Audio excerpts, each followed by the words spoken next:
بسم الله الرحمن الرحيم. الحمد لله رب العالمين، وأفضل الصلاة وأتم التسليم على إمامنا صلى الله عليه وعلى آله وصحبه وسلم تسليما كثيرا.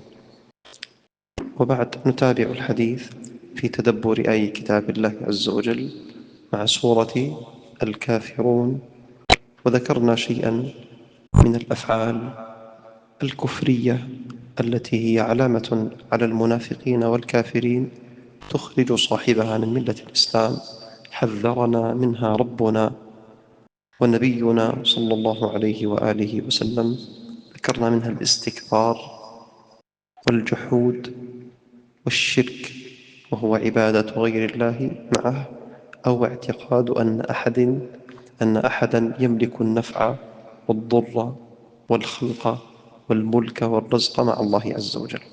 نتكلم اليوم عن قضية تتبع هذا الشأن، وهي قضية الاستهزاء بالدين.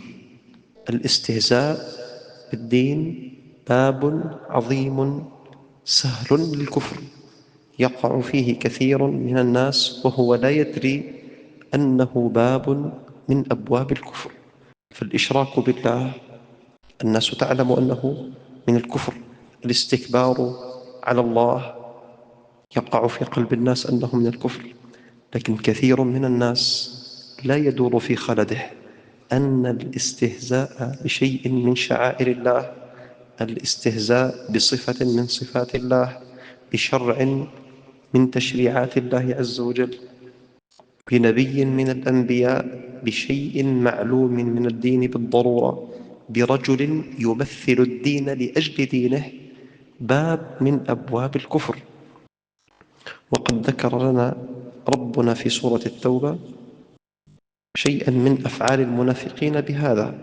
فكان النبي صلى الله عليه وسلم يريد أن يخرج أو خرج في سفر، فجعل نفر من المنافقين يستهزئون بأصحاب النبي القراء، أي العلماء، فقالوا: ما لهؤلاء أعظم الناس بطونا، كناية عن السمن والإقبال على الدنيا، وأجبن الناس عند اللقاء. ذكروا هالكلمتين فقط في وصف مين؟ سادات المهاجرين والأنصار. ما ذكروا صفة تتعلق بالدين، ما قالوا أبو لحية ولا أبو ثوب قصير ولا أبو صلاة ولا ماسك الدين من ذنبه، لا، ذكروا صفة شخصية تتعلق بأناس يمثلون دين الله عز وجل وهم الصحابة، فقالوا: ما لهؤلاء القراء أعظم الناس بطونا وأجبن الناس عند اللقاء. هذول اللي مفكرينهم إشي كبير، هذول تبعين كروش، طبيخ، نسوان، وأكثر الناس هروبا وجبنا عند اللقاء. وكانوا بتسلوا، يعني ما قالوها على وجه الجد، وإنما قالوها على وجه الهزال. فأنزل الله عز وجل فيهم: قل أبالله وآياته ورسوله كنتم تستهزئون. هم ما استهزأوا بالله ابتداء وفي ألفاظهم، هم لمزوا بأصحاب النبي، لكن حقيقة أمرهم البغض لله ولرسوله وللمؤمنين. أخرجوا هذا بأسلوب مبطن، فاستهزأوا بأصحاب النبي صلى الله عليه وسلم وحقروهم بهذه الكلمات، فأنزل الله فيهم ما يكشفهم، فقال: قل أبالله وآياته، يعني شعائره وشرائعه، ورسوله كنتم تستهزئون. ثم ذكر ما هو أخطر: لا تعتذروا. هم اعتذروا إنه كنا نتسلى، كما جاء في الحديث: إنما هو حديث الرهط وحديث نقطع به السفر، نتسلى ونغير جو. وكثير من الناس بتغير جو على وسائل التواصل في مجالسها، لكن قد تخرج من الملة بتغيير هذا الجو. لا تعتذروا قد كفرتم بعد إيمانكم. أثبت لهم إيمان وديانة وإسلام قبل ذلك، فكانوا في دائرة المسلمين، ثم كفرا بهذا العمل. لا تعتذروا قد كفرتم بعد إيمانكم إن نعفو عن طائفة منكم نعذب طائفة، وذكر تتمة الآيات. وجاءوا واعتذروا فقال لهم لا تعتذروا، فأفعالكم كفر مخرج من الملة، يعني اعتذرت أو ما اعتذرت هذا الفعل كفر مخرج من الملة. استدل به علماؤنا على أن كل استهزاء بالله أو بآياته أو برسوله أو بالمؤمنين لأنهم يمثلون دين الله عز وجل هذا كفر مخرج من الملة.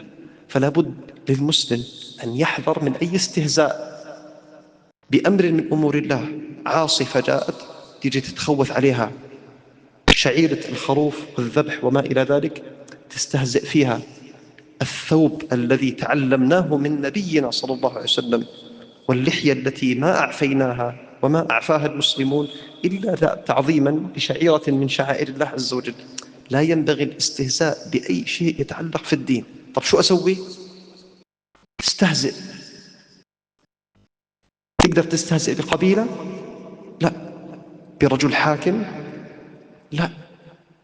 تقدر تستهزئ بقانون؟ لا. ابتعد عن الاستهزاء بالدين، هذا بيحبسك وبضرك وما إلى ذلك، وهذا بيخرجك من الملة.